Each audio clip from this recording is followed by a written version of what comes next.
Welcome to Founders Future, a podcast powered by Closers.io, where we dive into the journeys of innovative entrepreneurs and explore the road ahead for them and their companies. I'm your host, Mishal Saeed, and in each episode, we uncover the stories behind impactful ventures, the challenges faced along the way, and really the strategies driving their future growth. Today, we're thrilled to have Joe O'Connor, the founder of The Transformer, joining us. Joe is a seasoned entrepreneur with over 20 years of experience leading a consultancy that empowers business owners through a specific methodology that he's going to be sharing with us today and a vibrant networking community strategy. We'll explore his founding story, really how The Transformer is helping entrepreneurs achieve sustainable growth and the vision for scaling this transformative firm. So let's dive in. Joe, welcome to Founders Future. Hey, Michelle, thank you. And what an introduction. That's great. That's all we can end it there, can't we, really? Brilliant. Well, thank you very much for giving me the opportunity to meet with you and have a chat today. So where would you like me to start? At the beginning, really? Yeah, take us back to the beginning real briefly. What specific problem within the business coaching landscape inspired you to actually start The Transformer?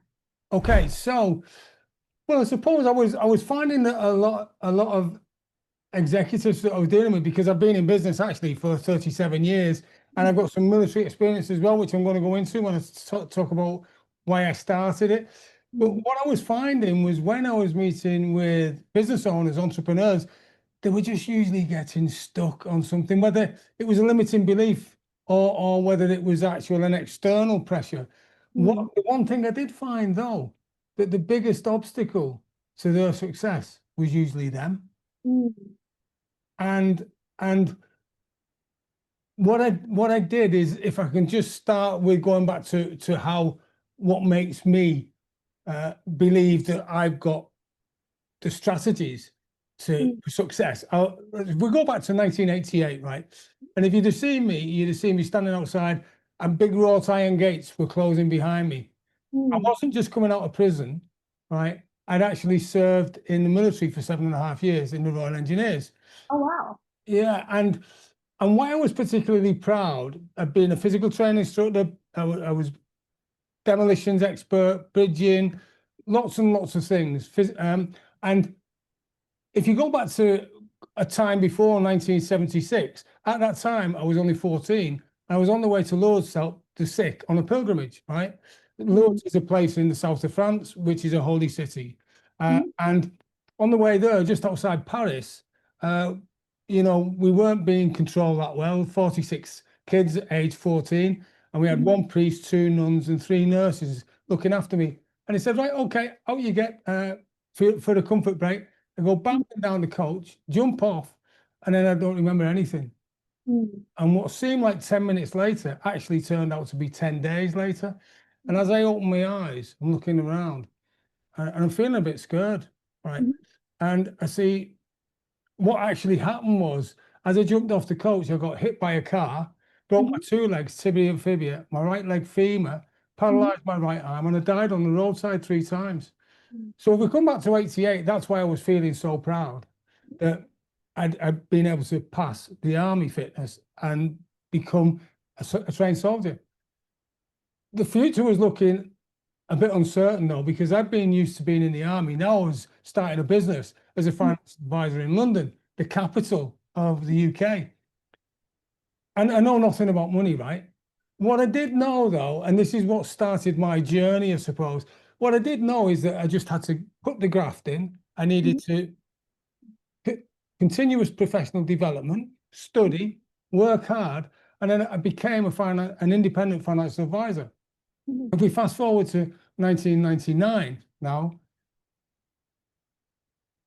my whole life had changed. I was successful in business. I found a real niche for what I was doing, but I'd also rejoined the Territorial Army in 1994, the bomb disposal unit, which really sort of focuses your mind.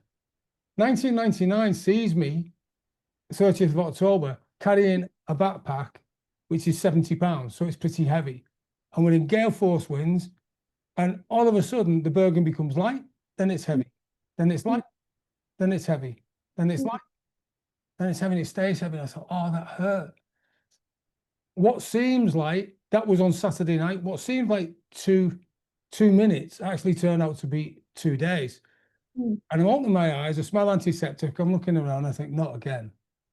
And it turns out that I was in hospital again. There's a gentleman in a smart suit looking over his spectacles saying, Mr. O'Connor, you were out with the SAS on selection. A gust of wind lifted you off your feet. You fell 400 foot, you've broken your neck, C5 is shattered and C6 is broken. Oh, wow. Yeah. So exactly. Oh wow, that's what I'm thinking. And Wow. only if, yeah, and I thought that's why I'm paralyzed. He said, Mm. yes, you're paralyzed. He said you could be paralyzed for the rest of your life. I thought, And I'm thinking only a few days earlier, I'd been playing football with my 4-year-old son. My then wife was pregnant with our second son. And I'm supposed to be in work, right? Because I'm in the reservist. I'm not full time anymore. So I've got a business to run. Right. And I was thinking, right, what am I going to do? And as the doctor's walking off, I said, Mm. oh, doc, can you patch me up for Sunday? Because I'm running a New York marathon for Mhm. charity. And he said, Mr. O'Connor, he said, I'm not sure you understood me, have you? Mm. You won't be running any marathon. And you go into denial, don't you? And often I find people go into that denial when things aren't working. So this is all equipping me, even though at the time I didn't realize. Mhm. And when 2003 came along and Iraq 2 started, and Mhm. 2008, when Afghanistan started, Mhm. particularly, there were soldiers or military being medically discharged and not given the right support. Mhm. So I was back to financial advising then and back to servicing my clients. And I started to learn about the mind, the accredited, so I became an accredited master coach, learned about neurolinguistic programming, how to communicate with yourself, because the messaging and the self-talk you give to yourself Mhm. is much more important often than what you hear outside, because Yeah. because that's telling you how you should react to the outside influences. And that's when I became interested in how coaching works, how to get people, especially business entrepreneurs, Mhm. to realize their expertise, to realize the strengths, and also to recognize weaknesses. Now, I was always taught at school, right? Okay, O'Connor, you're weak on this. You got to work harder. I don't. Right. Yeah. Does that make sense? Yeah. Yeah. School system doesn't often support, the needs, divergent needs of a lot of youth, and it's still a problem here today. Mm. And as a consequence, what I believe now is if you're weak at something, get someone in who is strong at what you're weak at. Mm. Because right, it's good to have an holistic skill, right, Mhm. and be able to do things. But there are certain areas that entrepreneurs aren't good at. So make sure you get a team around you Right. that can support you. Because I use the Royal Engineers analogy. In the Royal Engineers, we move forward with the battle group. We will build bridges, we will breach minefields, we will do all sorts of things. If we need support, we'll call the infantry and artillery special forces to make sure that we can do a job and remain uninjured. Because when we're carrying out our job, we can't be carrying weapons. So Mm. I use that in business now. When you're going forward, and my job as a coach is the equivalent of the Royal Engineers.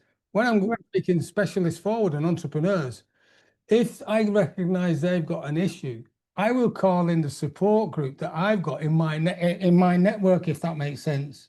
So yeah, that I really believe in that. So coming back to where I was at 2008, I Mm. started to help veterans, and Mhm. as well as helping business people.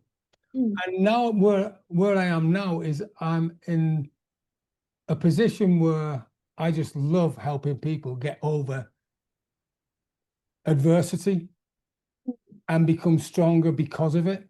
Because failure isn't fatal. Failure gives you some great lessons, if that makes sense. Mm. So that's my history on why I do what I do now.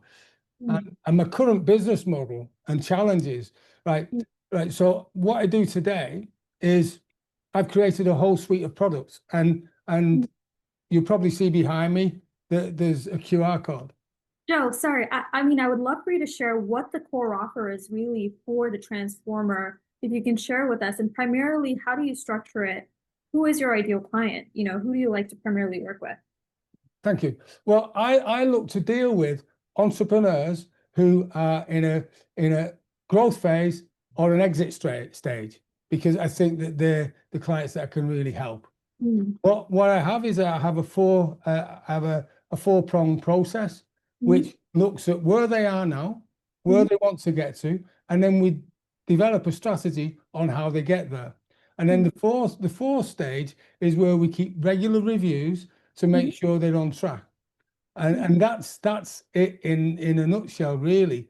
And the way that I approach it I've just been working with a client actually, and he has a brilliant business, but he's just stuck because he doesn't know whether to exit the business or stay in.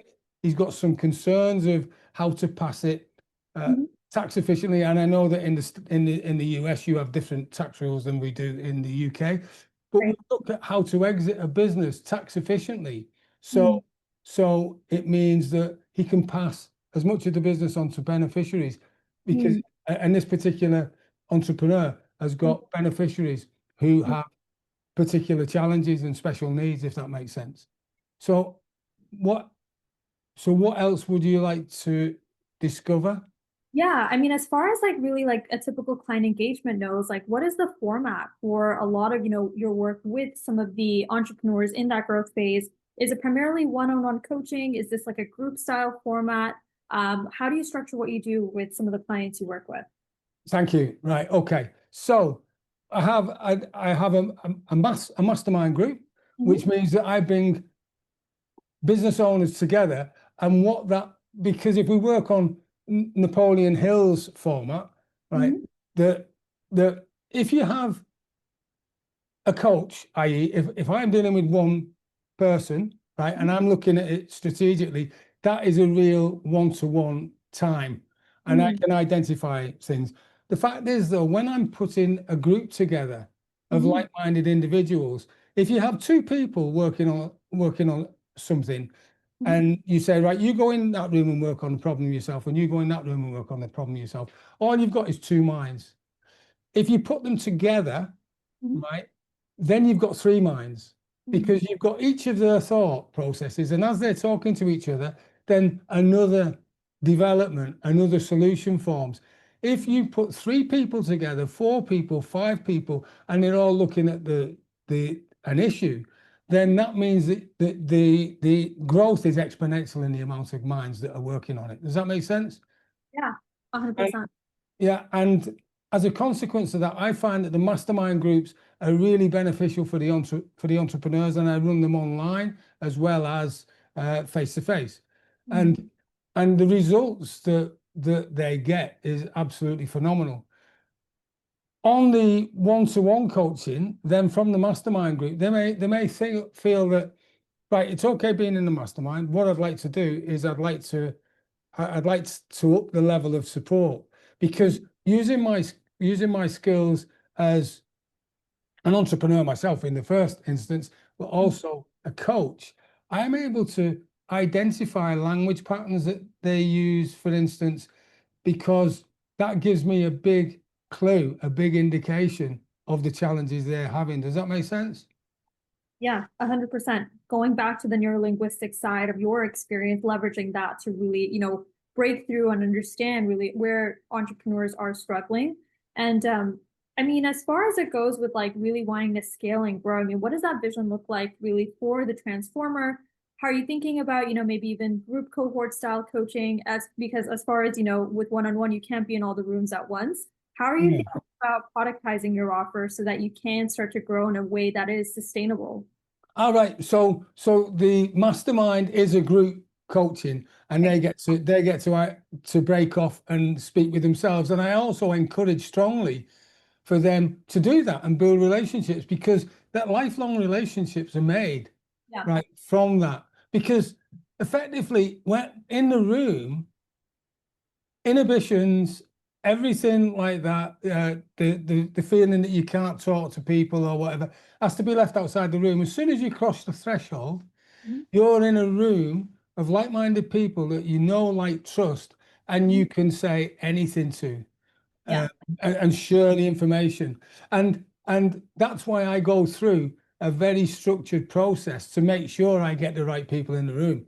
Because if it's not going to work, and if I feel that the chemistry is not right, well, they just can't join. Or it could be that in another group they might fit better. Does that make sense? Yeah.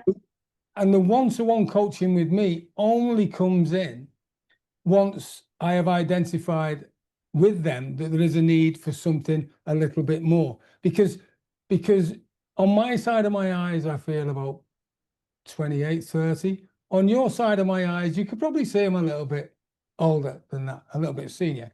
So I like to give my time, and I like to under promise and over deliver.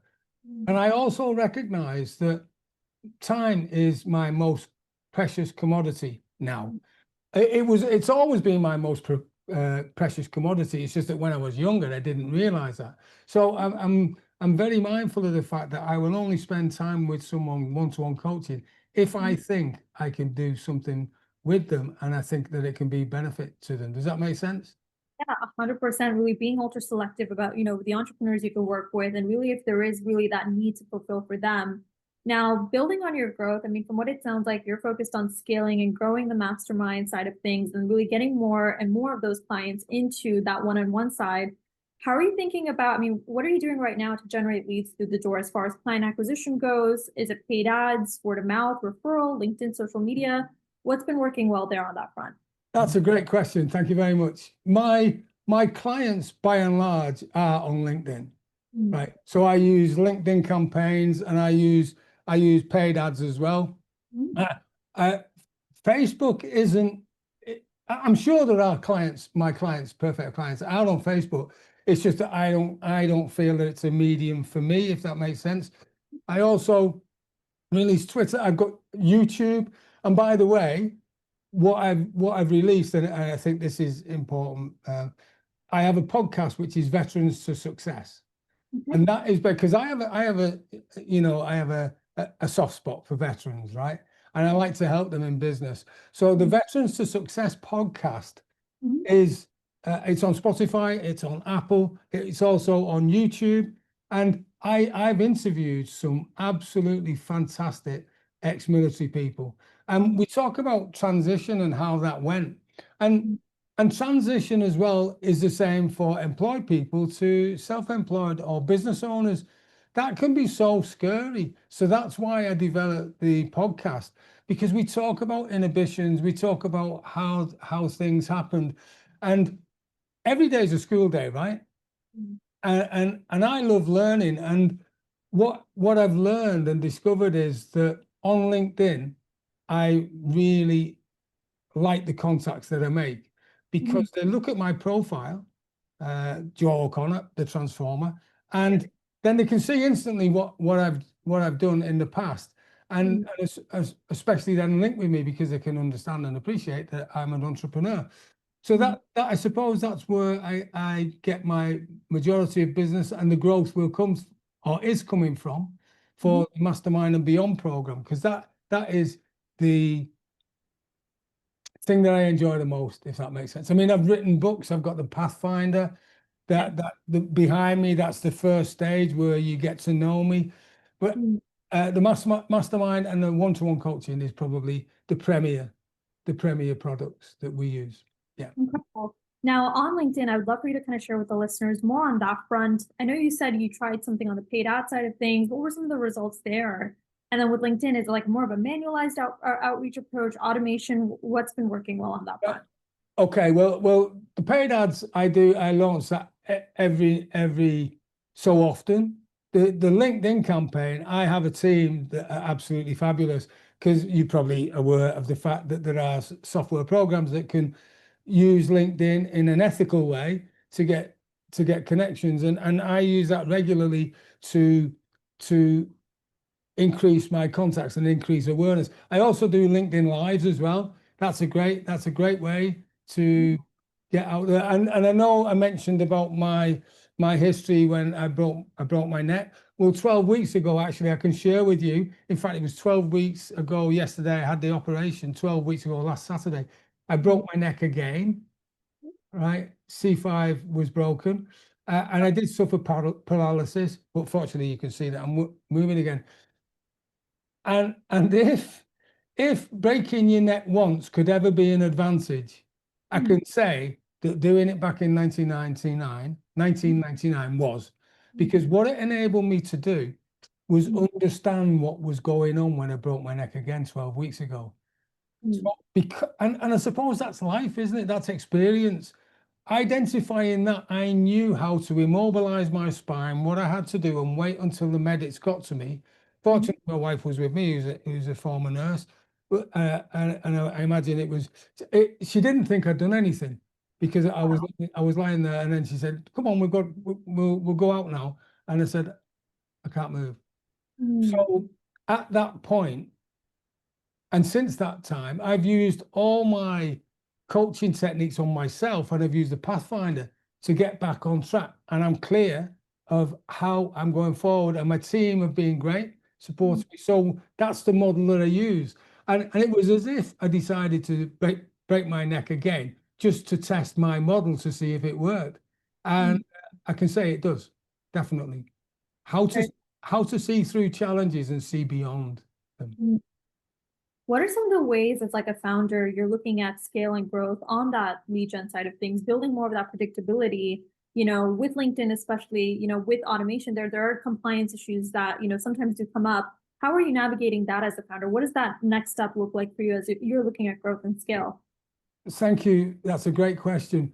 I believe, right, because I was president of a Rotary club near me, and I have paraphrased their values in that if it's legal, nobody is financially disadvantaged, and nobody's hurt, it's good to go. So what do I mean by that in the context of the question you've asked?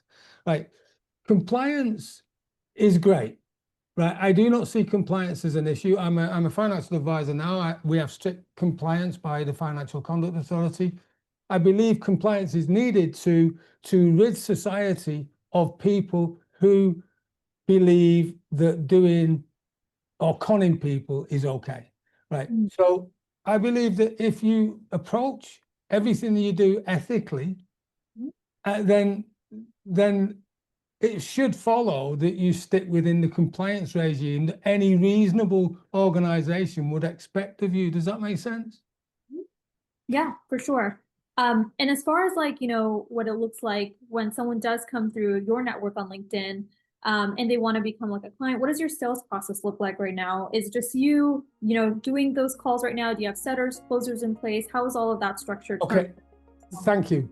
That I have a team, because first of all, I need to find out whether they are serious, because going back to the and it's the potential client's time as well. I don't just say my time's important. Everyone's time's important.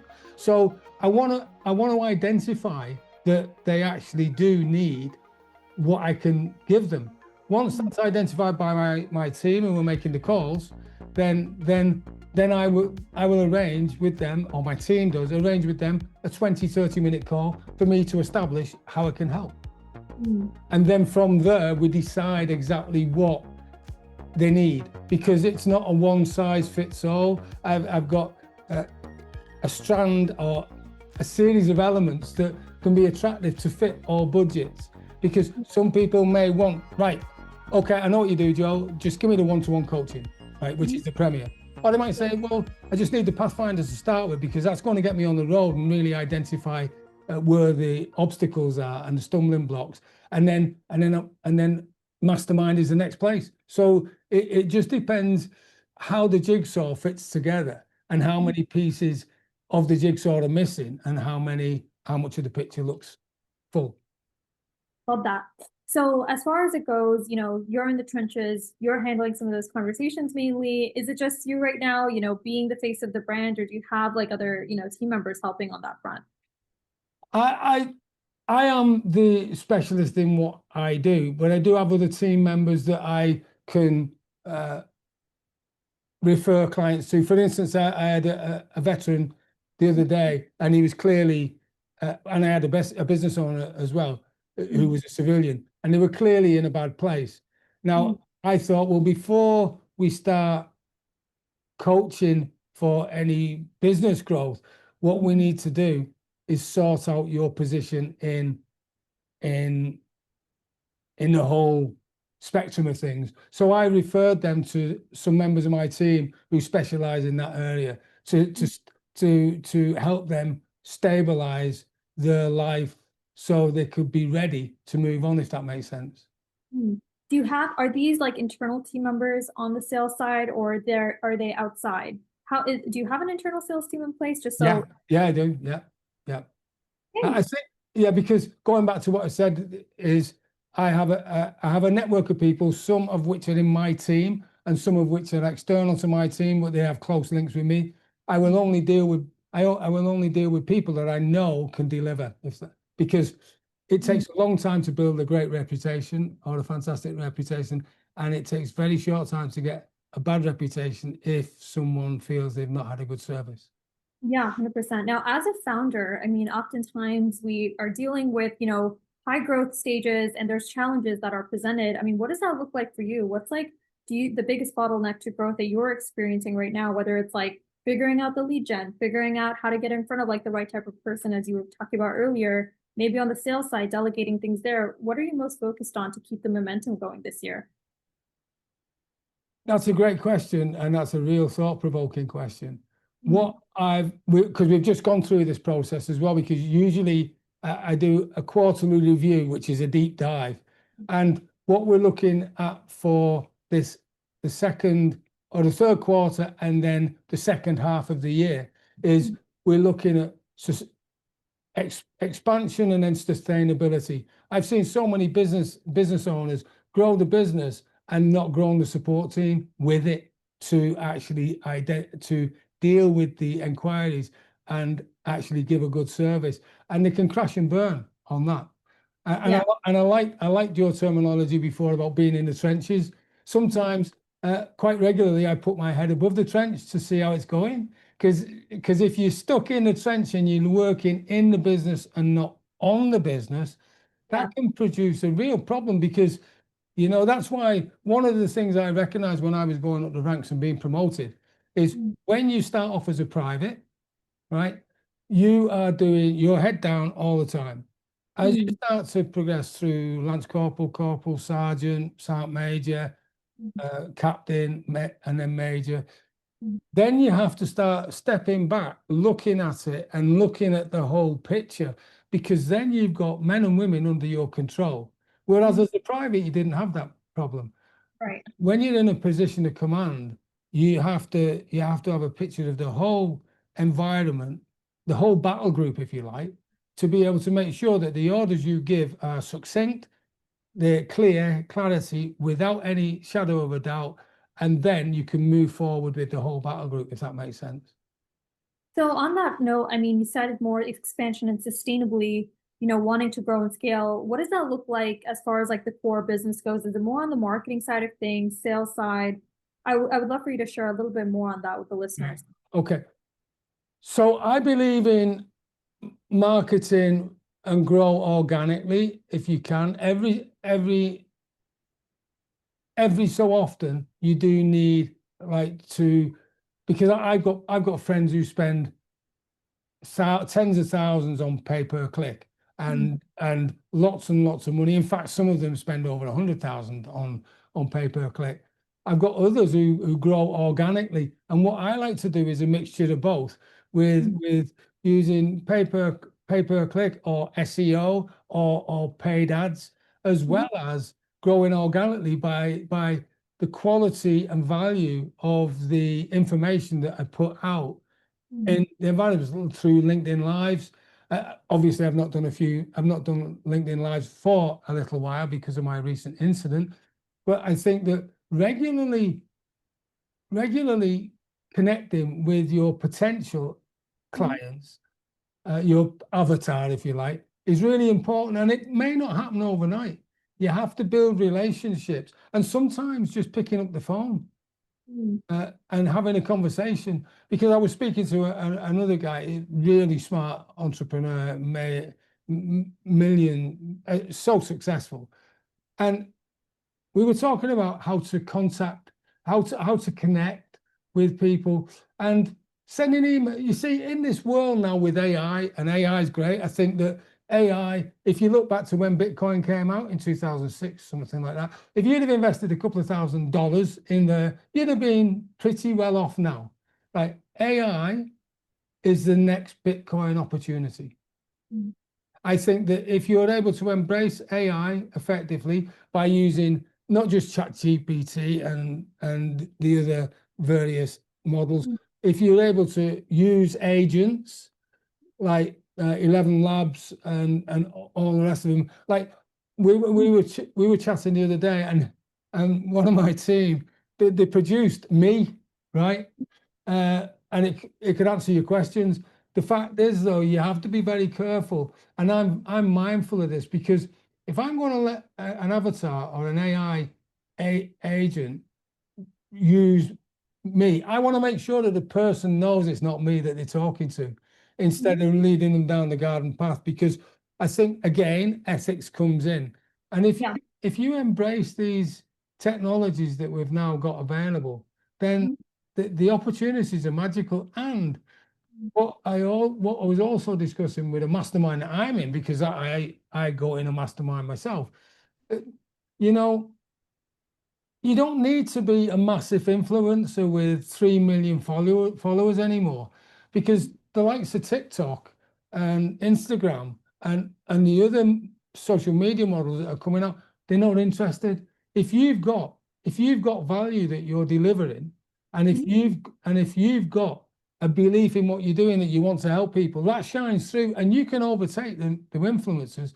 because the influencers who've got multi-million followers are a little bit peeved off, cheesed off. I don't know what you say in America, but they're fed up.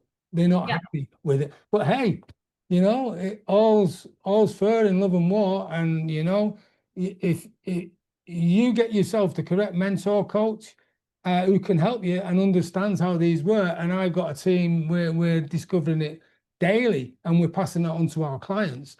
And that's what the mastermind does, and that's what one-to-one coaching does. That's what I'm able to do. And coming back to that, the business owner was saying he didn't know how to exit or anything. He's just engaged my services now on a one-to-one basis, because he said, Joe, you're the man. You can help me from what you've told me. And he paid a massive compliment to me. And by the way, I think this guy is a really bright entrepreneur. And you know the one thing that I'd recommend for you watching this now or listening, always ask for feedback, because feedback's the food of champions. Or some people say that the breakfast of champions. I say it's the food of champions, because it's breakfast, lunch, and dinner.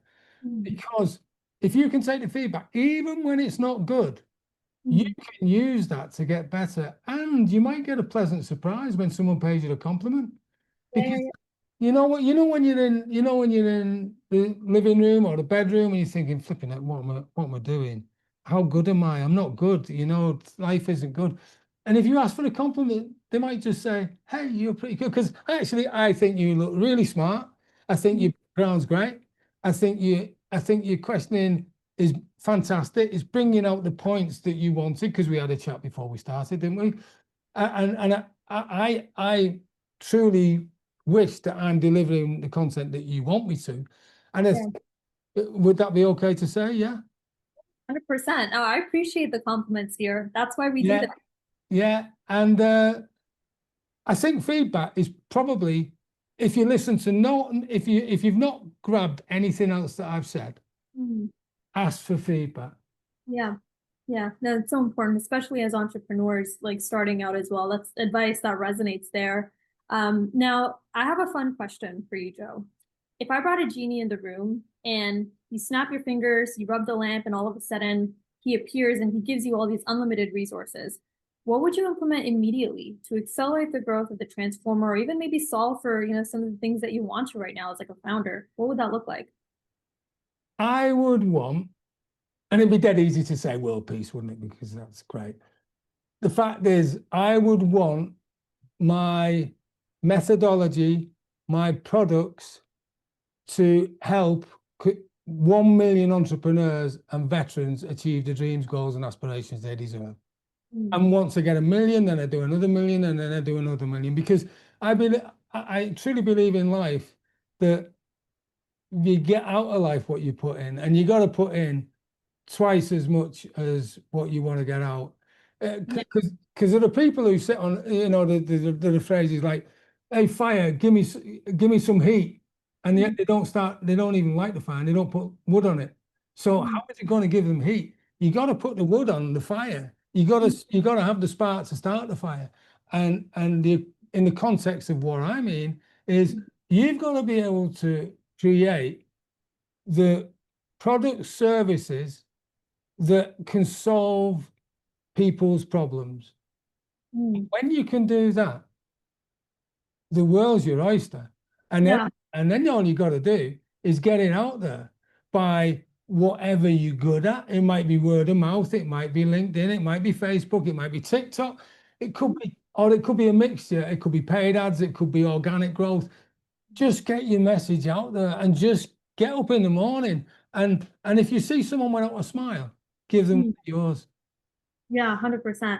What's been like for you as a founder, because you said, really wanting to take this to, 1 million entrepreneurs, getting the methodology out there.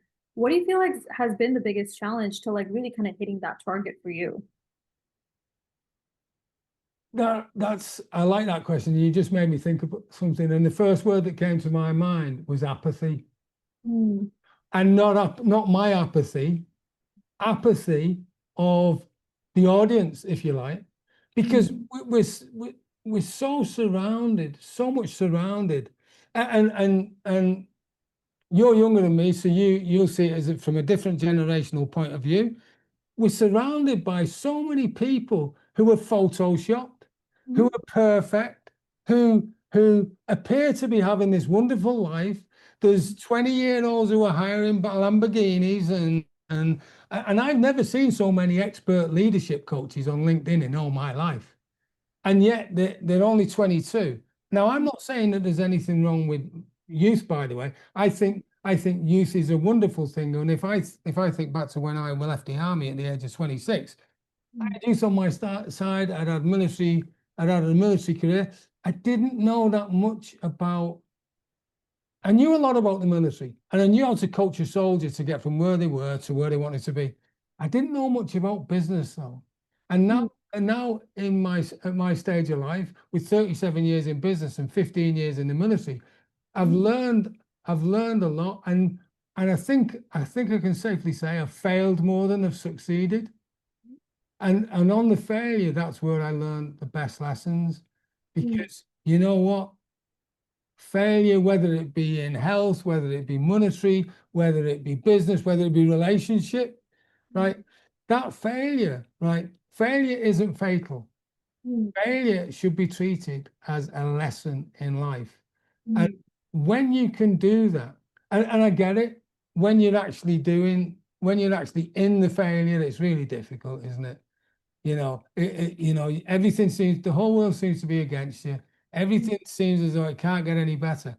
You just rise above it. It might be that you just need an arm around the shoulder, because I get it as well, because I know this is a great podcast, and I know your audience. There may be someone might be listening to this. You might be listening to this and thinking, I haven't got the money to get a coach or a mentor. I haven't got the money. And yet, by the way, put a yet on the end of that. I haven't got the money yet, because that's projecting to the future that you will have some point.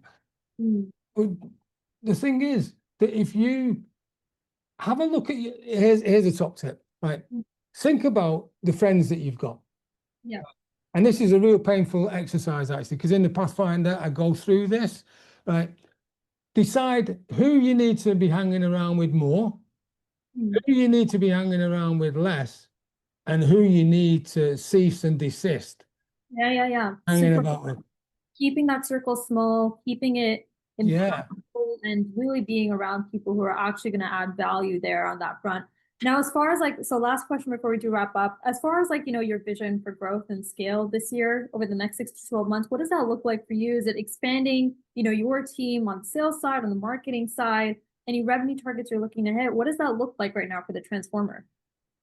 Well, as you can imagine, after my 12-week incident, I'm just regrouping. I'm regrouping now, which is going very successfully, actually. I've got a great team. And we're looking at how we're using the remainder of this year, right? Because we're already, we're on the second half of 2025. It's amazing how time flies. Us. Yeah. And so we're looking at that. So come November, by the way, October the 30th is my my anniversary, right? From 1999. So it's 26 years since I fell down the mountain. Right. So I'll be doing something special then. I'm probably going to launch a premium mastermind. Then because it's always a big time in the year for me, because I defeated death, if you like. And then I'll probably do something special on the 12th of April. The 12th of April every year, because that's when I broke my neck again. Right. So they're my pivotal times. And I suppose in January, December, I'm probably going to launch something which is spectacular, pretty special.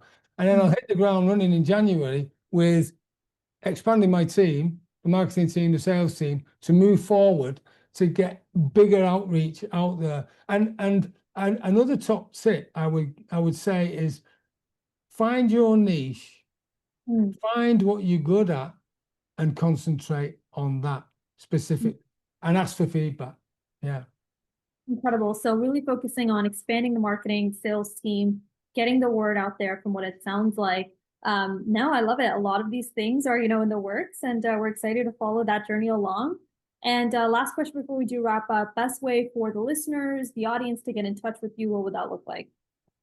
Right. Well, what I did as well, because I mean, if this is on video, they can always start the journey with the QR code, because that's the first step. It's a downloadable ebook, and it's the first step to get you thinking about what you want to do. What I also recognized is to reach 1 million and then 10 million veterans and entrepreneurs, I needed to scale things that are easy. So that's why I created the podcast. But I also created a membership site, right? Which is joeteams.com, JOETEAMS.com, joeteams.com. And for the price of a few cups of coffee, you can get a monthly membership, which gets you in contact with me. It starts to give you access to various blogs that I do, video blogs, written blogs, and strategies. And I've just finished the Pathfinder, because I suppose the easiest way is joeteams.com, and then you'll be in our contact list, and then we can send things to you that we think are of interest. The Pathfinder model is 3 journals here: Reconnaissance, Strategic Advance, and Tail End Charlie. And what's unusual about this is after 12 months, not 30 days, not 14 days, after 12 months, if it hasn't changed your life in some way, shape, or form, there's a full refund. Beautiful. The caveat on that, though, is that there's exercises in it, and you got to fill the exercise. You got to do the work to get the results. And then there's also I just finished recording the last session yesterday. There's a 12-module program on how to get the most out of it on videos, and each video lasts about an hour and a half. So it takes you through a complete guide to get the best results possible. Incredible. Love that. Well, on that note, Joe, thanks for joining us today, sharing your journey with building the Transformer. We're excited to see all of your success going into this year, and I'm sure you're going to really take the brand, the company to new heights, especially as you're looking at expansion. So to our listeners, if you would like to work and get in touch with Joe, of course, you can follow him on LinkedIn. We'll link his profile in the summary below. And don't forget to subscribe to Founders Future wherever you listen to your favorite podcasts. And you can also find some more resources and insights from us over here at closers.io. We're dedicated to helping businesses accelerate their growth through trained appointment setters and world-class sales systems. Until then, everyone, keep climbing, and we'll see you all on the next one.